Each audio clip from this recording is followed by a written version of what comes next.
Second year की BSc BA की जीवन सन्स पब्लिकेशन की बुक है। और इस चैप्टर के अंदर हमने पहले पिछले वाली वीडियो में 4.1 ऑलरेडी डिस्कस कर ली है। तो आज हम डिस्कस करेंगे 4.2 के बाद कुछ एक्सरसाइजेस। और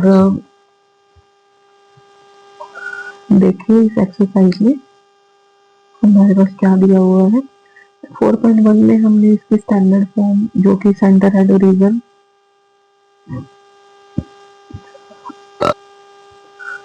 4.1 में हमने centre head origin, central form, उसके standard form, diameter forms discuss की थी, रेडियस की वैल्यू कैसे निकालते हैं ये सब डिस्कस किया था। अब इसके बाद हम लोग डिस्कस करेंगे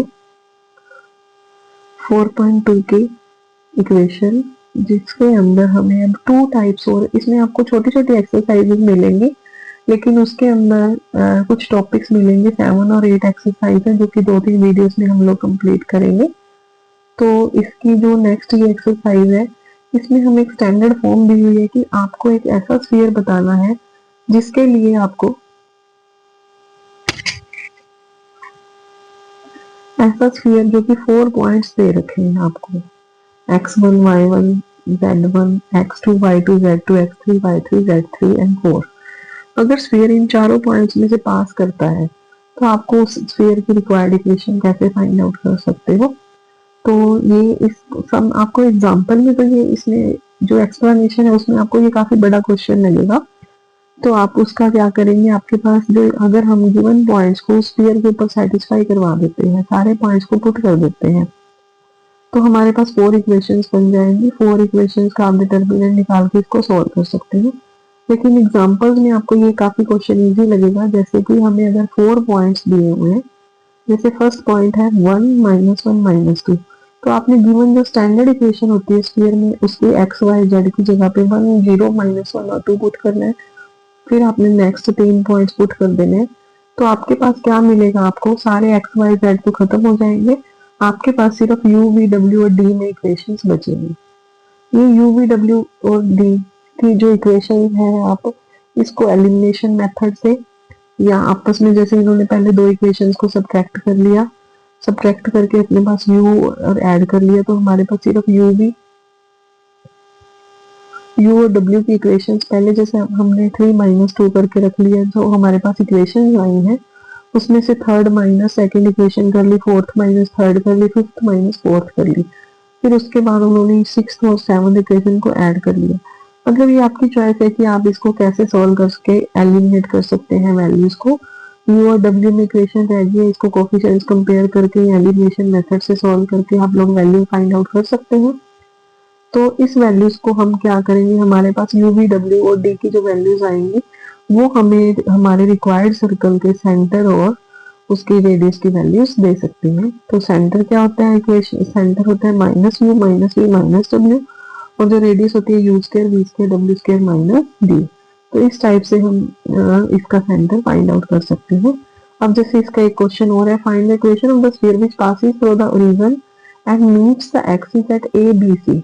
स्फीयर है, ऑब्वियस है, 3 डायमेंशनल है, तो ये कह रहा है कि हमें कैसे स्फीयर की इक्वेशन फाइंड आउट करनी है जो कि ये तीनों प्लेन्स में से, तीनों एक्सिस में से पास करता है।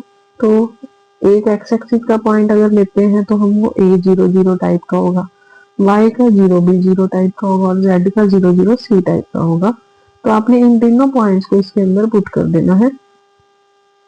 जब हम पुट करेंगे तो थ्रू आउट वैल्यू, अगर ये एक पॉइंट है कि ये 0 0 ओरिजिन में से तो पास होगा ही होगा, ओरिजिन में से पास होता है तो डी की वैल्यू भी क्या आ जाएगी हमारे पास 0।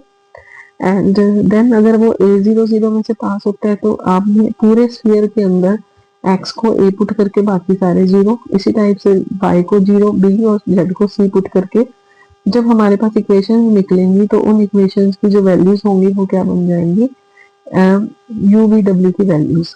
तो हम लोग ऐसे इस इक्वेशंस को फाइंड आउट कर सकते हैं पुटिंग दीज वैल्यूज।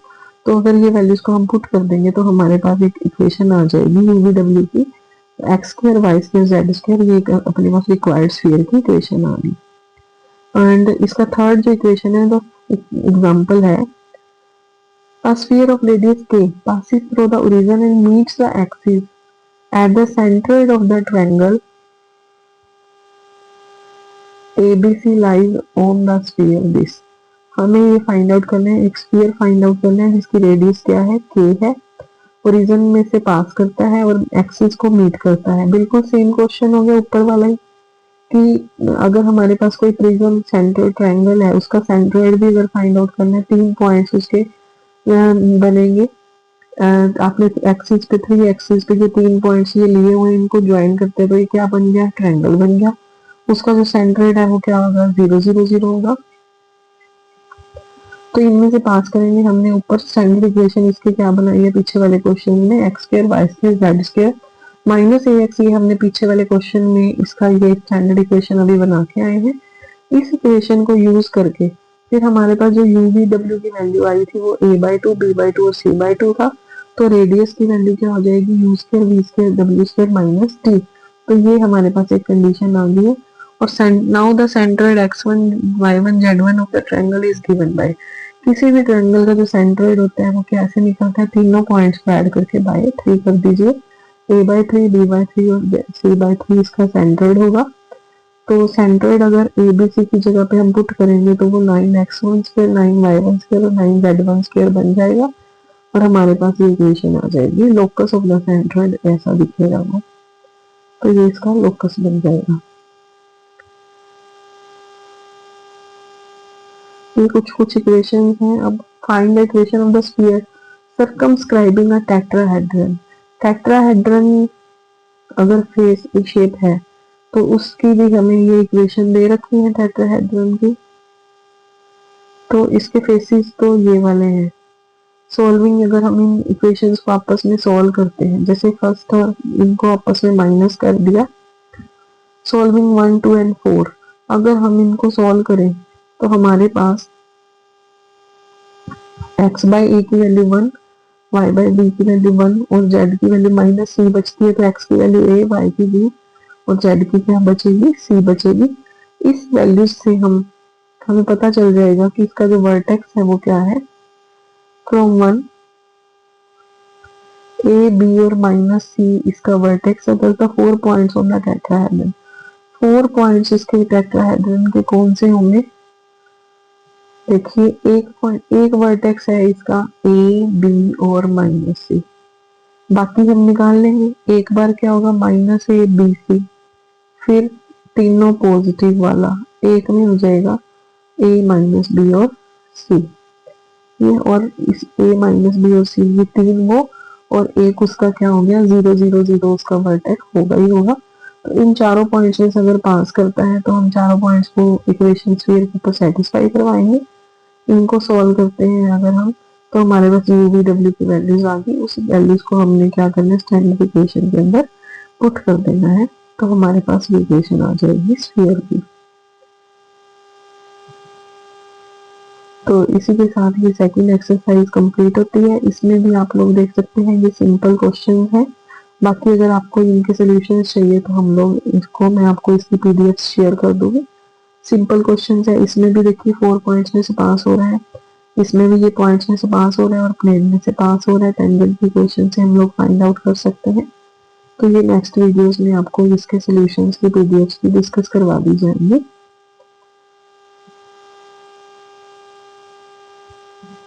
इसके बाद हम एक एक्सरसाइज और करते हैं इस वीडियो में। The next exercise is plane section of a sphere. Plane section of a sphere का मतलब, सेक्शन मतलब कट करना, प्लेन होता है फ्लैट कोई शेप, जैसे कि नाइफ की शेप बोल सकते हैं प्लेन। एक पेज हो गया, कॉपी का पेज भी प्लेन होता है। नाइफ की शेप है वो भी ऐसे फ्लैट होती है मान लीजिए। और एक स्फीयर, स्फीयर मतलब लेमन हो गया। हम एक एग्जांपल लेके चलते हैं, जब हम लेमन को नाइफ से कट करते हैं तो हमें जो उसका फेस दिखाई देता है लेमन का कटिंग के बाद, वो कैसा दिखता है, सर्कुलर फेस दिखता है। जैसे कि इन्होंने भी एग्जांपल के अंदर ये दिखाया हुआ है कि जैसे मान लीजिए अगर आप किसी भी स्फीयर को किसी प्लेन के साथ कट करेंगे तो उसका जो क्रॉस सेक्शन बनेगा, उसका जो फेस बनेगा वो कैसा बनाए देखा दिखाई देगा, एक सर्कुलर फेस क्रॉस सेक्शन। तो इसके अंदर हमने अब ये फाइंड आउट करना है plane section of a sphere, इसकी डेफिनेशन में भी support that the sphere and the plane intersection have the common points. तो आप देखेंगे कि अगर हमने कोई चाकू को किसी भी ऑब्जेक्ट में से, किसी भी स्फेरिकल ऑब्जेक्ट में से पास करवाया, तो ऑब्वियसली उसके सारे पॉइंट्स को टच करता हुआ निकलेगा, जो क्रॉस सेक्शन के पॉइंट्स होंगे इसके। तो इसको हम क्या बोलते हैं, plane section. To prove that the plane section of a sphere, अगर आप किसी बॉल जैसी चीज को कट करोगे तो उसका जो क्रॉस सेक्शन प्लेन सेक्शन बनेगा वो कैसा बनाई देगा, वो क्या होगा, एक सर्कल की शेप बनेगी। तो उस सर्कल में अगर हम उस सर्कल की रेडियस फाइंड आउट करना चाहते हैं, देखिए इस फिगर में, जैसे ये दोनों का, ये उस प्लेन का स्फीयर के साथ परपेंडिकुलर डिस्टेंस हो गया, ये सर्कल की क्या होगी, रेडियस, सॉरी स्फीयर की रेडियस r हो जाएगी। तो ये जो ये वाली जगह बचेगी वो क्या हो जाएगी, सर्कल की रेडियस।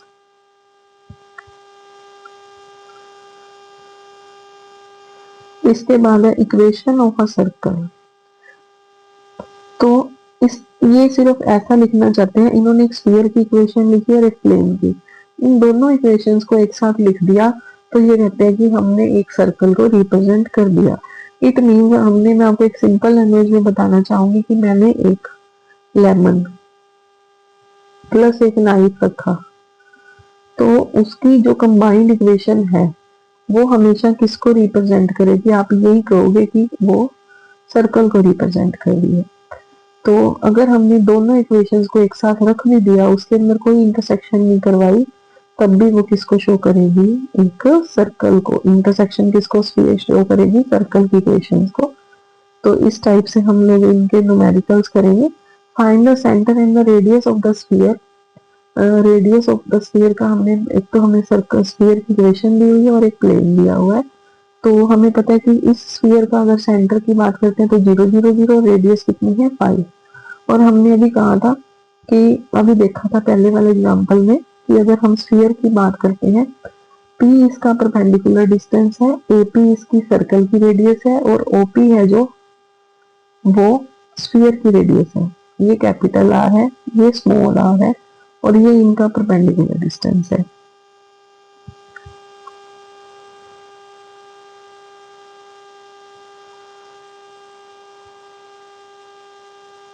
तो अब हमने क्या find out, equation of OA through O।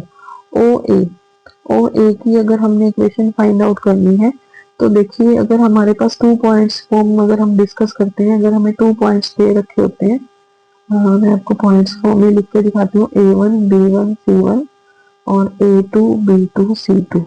अगर हमें ये 2 पॉइंट्स दे रखे हैं, तो इससे लाइन की इक्वेशन क्या बनती है, x minus x1 A2, sorry A1 लिख लीजिए यहाँ पे, A2 माइनस A1। इसी टाइप से y के लिए और इसी टाइप से z के लिए। तो अगर हमें ये 2 पॉइंट्स दिए हुए हैं 0 0 0, और एक पॉइंट हमें सर्कल का भी सेंटर दे रखा है, सर्कल का दिया हुआ है, तो हम इंटरसेक्शन को ऐसे फाइंड आउट कर सकते हैं, उसका जो है पास कर रहा है वो 0 0 में से OA है जो, और उसके जो डायरेक्शनल रेशियोज हैं, डायरेक्शनल रेशियोज, क्योंकि जो हमारे पास प्लेन दिया है और जो सर्कल बनेगा वो दोनों एक ही शेप, बिल्कुल सेम जगह पे बनेंगे। तो इसके जो डायरेक्शनल रेशियोज होंगे, इसके डायरेक्शनल, किसी प्लेन के डायरेक्शनल रेशियोज क्या है 2 1 2, तो यही वाले डायरेक्शनल रेशियोज क्या होंगे, सर्कल के होंगे। तो हम वही डायरेक्शनल रेशियो सर्कल के लगा सकते हैं, x/2 y/2 इक्वल टू क्या लगा देंगे, r। तो any point on the x की वैल्यू 2r, y की 1r और z की 2r, ये पॉइंट है जो वो स्फीयर पे भी लाई करेगा, प्लेन पे भी लाई करेगा और सर्कल पे भी लाई करेगा। तो हमने क्या करना है, इस पॉइंट को लाई करवा देना प्लेन पे, और प्लेन की इक्वेशन हमें क्या दे रखी है, 2x 2y और y और 2z। इसकी जगह पे हमने ये वाला पॉइंट पुट कर देंगे, तो हमारे पास r की वैल्यू आ जाएगी। r क्या है, स्मॉल r की वैल्यू आ गई। ये स्मॉल r से हमारे पास द पॉइंट a की वैल्यू आ जाएगी 2 1 2, और हमारे पास अब अगर a की और r की वैल्यू आ गई है, सॉरी a की और o की, ये भी पता चल गया हमें, o भी पता चल गया और a भी पता चल गया। तो कोऑर्डिनेट डिस्टेंस फॉर्मूला से हम OA से हम स्मॉल r की वैल्यू निकाल सकते हैं, सॉरी परपेंडिकुलर डिस्टेंस की वैल्यू निकाल सकते हैं। परपेंडिकुलर डिस्टेंस की वैल्यू हमारे पास आ जाएगी 3, परपेंडिकुलर डिस्टेंस 3 हो गया। स्फीयर की रेडियस हम लोग ऑलरेडी निकाल चुके हैं, ऊपर गिवन फिगर से 5 है। तो एपी क्या है, सर्कल की रेडियस, सर्कल की रेडियस क्या हो जाएगी 4। इसके साथ जो है नेक्स्ट जो क्वेश्चन है, सेकंड क्वेश्चन है, अ प्लेन whose इक्वेशन। अब हमें प्लेन, आप इस प्लेन को चाकू ही समझोगे, चाकू की इक्वेशन ये दे रखी है जो कि एक्सिस को ए बी सी पॉइंट पे कट कर रही है। सी एक्सिस होते हैं, ये ए पॉइंट पे, एक को बी पे और एक को सी पॉइंट पे कट कर रही है। देखिए ए पॉइंट होगा, अगर वो एक्स एक्सिस है तो उसमें वाई और जेड क्या हो जाएंगे 0। तो हम इस इक्वेशन से भी एक्स वाई जेड की वैल्यूज क्या निकाल सकते हैं, इससे जैसे वाई और जेड को 0 पुट किया तो एक्स अपॉन ए क्या हो जाएगा 0, एक्स की वैल्यू होगी ए। तो हमारे पास पासिंग पॉइंट क्या हो जाएगा ए 0 0 0 0 0 भी 0। ये सारे पासिंग पॉइंट्स हो गए। इनमें से अगर हम पास करवाते हैं तो ये हम फर्स्ट क्वेश्चन में भी कर चुके हैं, ये हमारे पास इक्वेशन आ गई। अब हमारे पास क्या, हमने अब इसकी सर्कल के साथ intersection, coordinates of M R, M के जो कोऑर्डिनेट्स होंगे वो देखिए क्या होंगे, एम क्या है, सेंटर ऑफ स्फीयर है, तो ये हम निकाल चुके हैं a/2 b/2 और c/2। सेम अपन इसको फिर से डायरेक्शनल रेशियो से कंपेयर करके उस पॉइंट को हमने प्लेन के ऊपर पुट कर देंगे और हमारे पास k की वैल्यू आ जाएगी।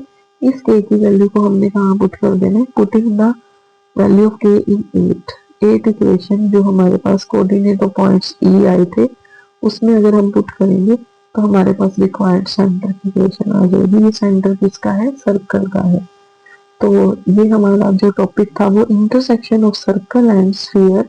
मतलब आप इसको तो हम जो याद करने का तरीका है कि एक चाकू और नाइफ से रिलेटेड चैप्टर है जो कि हमें एक सर्कल की इक्वेशन देता है, और अगर हम उस लेमन को बिल्कुल सेंटर में से कट करते हैं तो जो ये सर्कल बन के आता है, कटता है, इसका क्रॉस सेक्शन, वो द ग्रेटेस्ट सर्कल भी बोला जाता है। क्योंकि आप पहले छोटे छोटे पीस कट करोगे तो उनकी सेंटर की रेडियस कम होगी, और जब आप इसको बिल्कुल सेंटर में से पास करवाते हैं तो उसकी रेडियस क्या हो जाती है, हमेशा ग्रेटेस्ट। और उस केस में जो सर्कल का परपेंडिकुलर डिस्टेंस है सेंटर ऑफ द सर्कल का स्फीयर के सेंटर से, वो हमेशा क्या हो जाता है, खत्म हो जाता है, 0 रह जाता है।